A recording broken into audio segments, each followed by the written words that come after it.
pode ter no máximo 7 esferas. A primeira esfera é chamada K, depois L, depois M, N, N, O, P e Q, a última esfera. Cada uma dessas esferas tem um número máximo de elétrons. Daí, o átomo, que é um átomo pesado, por exemplo, do tipo urânio, que tem muitos elétrons girando em volta do núcleo, ele só pode possuir no máximo 2 elétrons na primeira camada, depois 8 elétrons, 18, 32 e assim por diante, até chegar na última camada, que só pode ter 2 elétrons no máximo. Portanto, você já sabe, o sistema em miniatura do átomo é semelhante ao sistema solar, nosso grande sistema solar. Ele possui um núcleo no centro do átomo, no seu centro. Esse núcleo contém prótons e nêutrons. Os prótons têm carga elétrica positiva e os nêutrons, como o nome já diz, são neutros, eletricamente nêutrons. Eles não têm carga elétrica nenhuma. E os elétrons que vivem girando em torno do núcleo do átomo têm carga elétrica negativa, como falamos já anteriormente.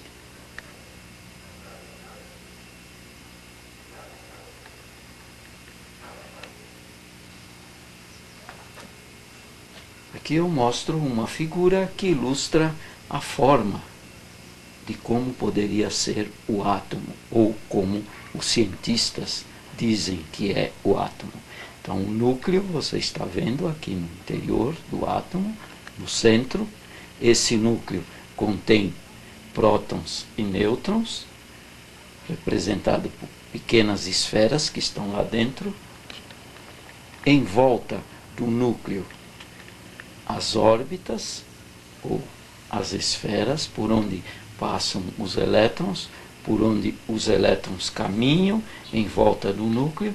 Então, essas são as órbitas onde os elétrons estão rodeando o núcleo. Aqui, deste outro lado, você vê uma outra figura, mais ou menos semelhante, que representa o átomo mais de perto.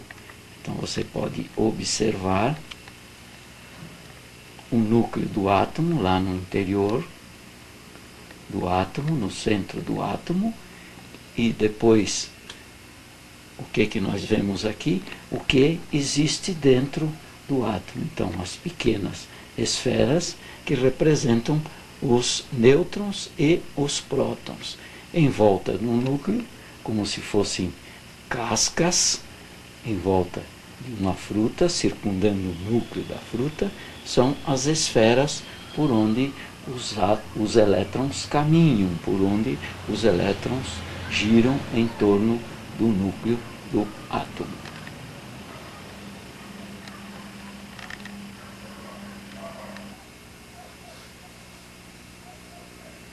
Aqui você vê 4 tipos de átomos, 4 espécies, ou seja, de 4 materiais diferentes. Este é um átomo de cobre, este é um átomo de alumínio, aqui é um átomo de semicondutor chamado germânio, e aqui um átomo de fósforo, que é um material isolante. Estes átomos estão sendo mostrados de uma forma esquemática, que fica mais fácil para descrever. Observe o átomo do cobre, ele possui 29 prótons, marcado aqui, 29 prótons. Ele possui 34 nêutrons, que não importa para nós, porque o que importa para nós em eletrônica é somente prótons e elétrons, porque possuem carga elétrica. Os nêutrons nunca importam para nós. Daí, este átomo de cobre, ele possui 29 prótons e 29 elétrons. O átomo do alumínio possui 13 prótons e 13 elétrons. Esses dois materiais, tanto o cobre como o alumínio, são bons condutores. Por que eles são bons condutores? Porque, observe, o cobre possui um elétron na última camada. A última camada sempre se chama camada de valência. E um átomo que possui um número menor do que 4 na última camada, ele é um bom condutor sempre. Quando ele possui um número de 4 elétrons na camada de valência, ele se torna semicondutor, ele é um semicondutor. Então, observe, o germânio possui 1, 2, 3 e 4 elétrons na última camada, a camada de valência. Ele é semicondutor. O alumínio também é um material bom condutor. Observe, ele possui 3 elétrons na última camada. Enquanto que o fósforo, que é um isolante, é um material não condutor, possui um número maior do que 4 elétrons na camada de valência. Ele possui 5 elétrons na camada de valência. Daí ele já se torna isolante.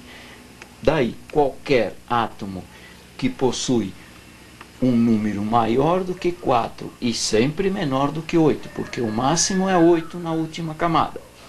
Quando ele possui um número maior do que 4, ele é não condutor, como no caso do fósforo.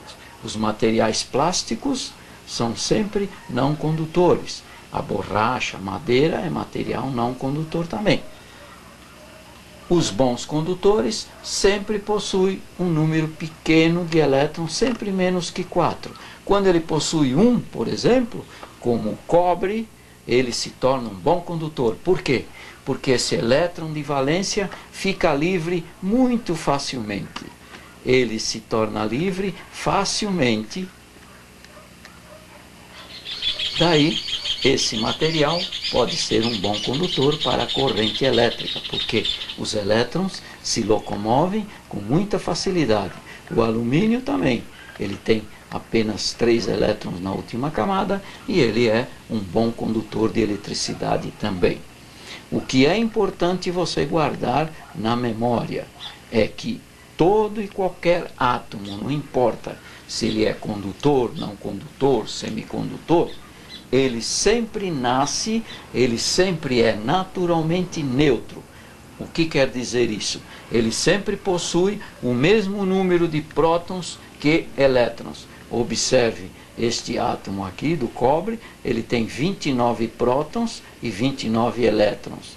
Observe o átomo do alumínio, ele possui naturalmente 13 elétrons e 13 prótons lá no centro. Daí, o número de cargas positivas e negativas sendo iguais, torna o átomo neutro. O semicondutor, da mesma maneira, observe o semicondutor germânio, ele possui 32 prótons e 32 elétrons. Observe o fósforo, também naturalmente, ele possui 15 prótons e 15 elétrons. O que é mais importante ainda você guardar, além do átomo ser neutro quando ele possui o mesmo número de prótons e de elétrons, ele pode se tornar carregado. Todo átomo pode se tornar carregado. Como? Tirando elétrons do átomo. Quando tiramos elétrons, ele vai ficar com mais prótons do que elétrons. Daí ele se torna positivo, ele fica carregado positivamente.